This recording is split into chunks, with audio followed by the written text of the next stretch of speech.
Hey, it's T and welcome to my kitchen. Have you ever gone to make something using brown sugar and realized that you were completely out? No worries, I've got you covered. Today, I'm going to show you how to make your own brown sugar at home using 2 ingredients that you probably already have in your pantry. So let's get started.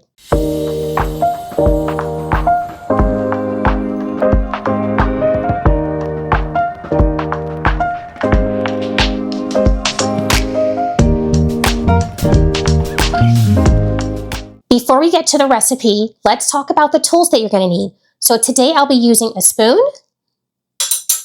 a spatula, a mixing bowl, a measuring cup, and an airtight container. Now, you can also use a stand mixer or a hand mixer, but I'm going to be using a bowl and spoon today because that's my preferred method. If you're off-grid, you probably wouldn't even have access to electrical devices anyway. That's why I'm choosing to use the bowl and spoon method. So now to the ingredients. What exactly will you need to make this really easy brown sugar recipe? You'll need granulated sugar, and you'll need molasses. Now, I've been using this robust molasses, but I don't think it really matters which one that you use.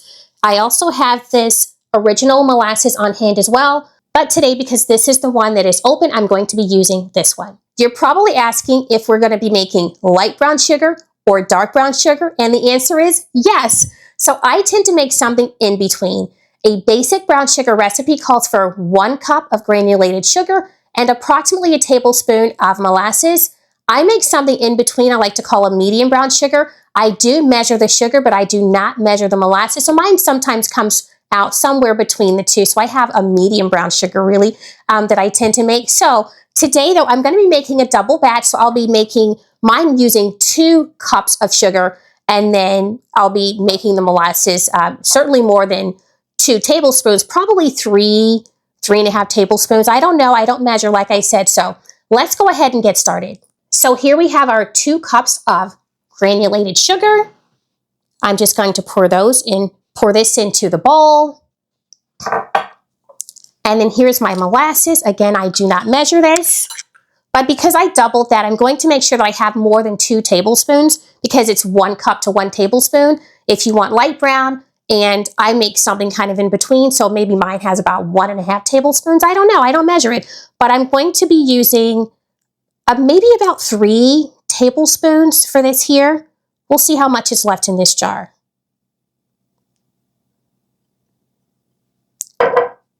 So here we have 1 tablespoon that I'm adding, approximately.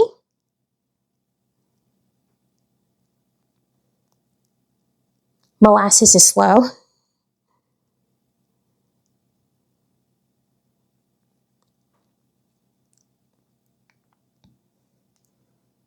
So this is about another tablespoon of molasses. And then I'll try 1 more, and I'm pretty sure there will be none left in this jar after this. I might not get more. So let me go ahead and scoop this out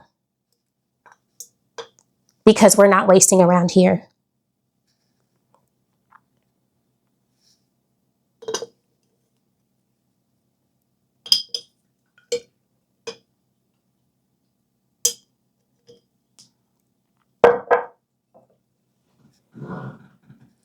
Okay, so this is about what I have here.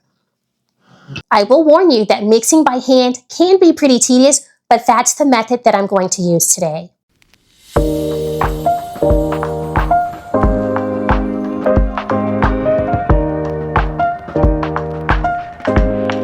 It's starting to come together.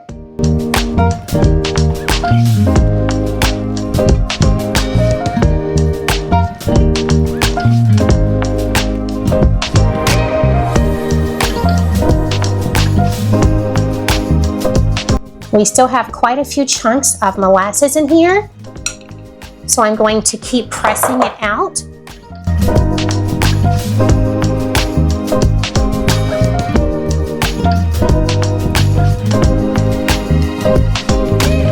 It has more of that medium brown sugar color that I mentioned earlier.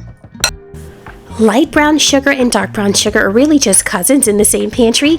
They are the same thing, just one has a little bit more molasses than the other one. Light brown sugar has a soft, gentle sweetness that most of us reach for when we do everyday baking. It's a lighter color and it has a mild caramel flavor, so it works really well in cookies, cakes, and anything that you don't want to have the molasses taste take over.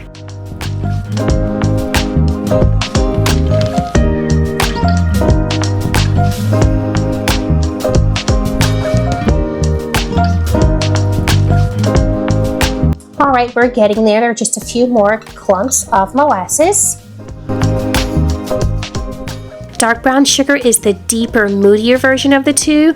It has almost twice the amount of molasses as light brown, so it's richer, stickier, and it has this bold, cozy flavor that you want in things like gingerbread, baked beans, or even a good barbecue sauce. You can swap out the two in most recipes, but dark brown sugar will always give a stronger molasses note and a slightly chewier texture. It really just comes down to how warm and intense you want the flavor to feel in whatever you're making.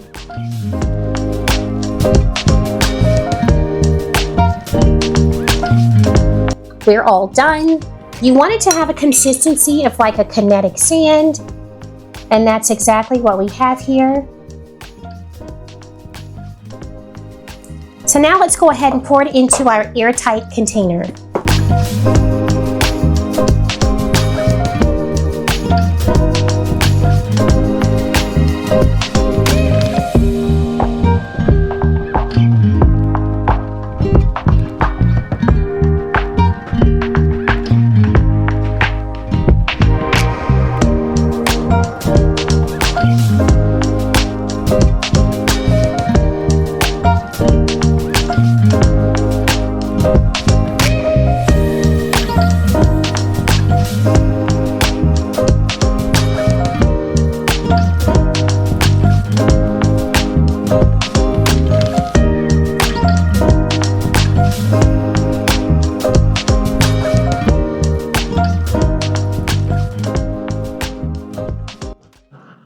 And there you have it, a freshly made batch of homemade brown sugar. Now, I intend to use my brown sugar for baking, but also for oatmeal. So if I find myself in a pinch and I don't have any left, it's no big deal. I can just mix up my own batch and enjoy.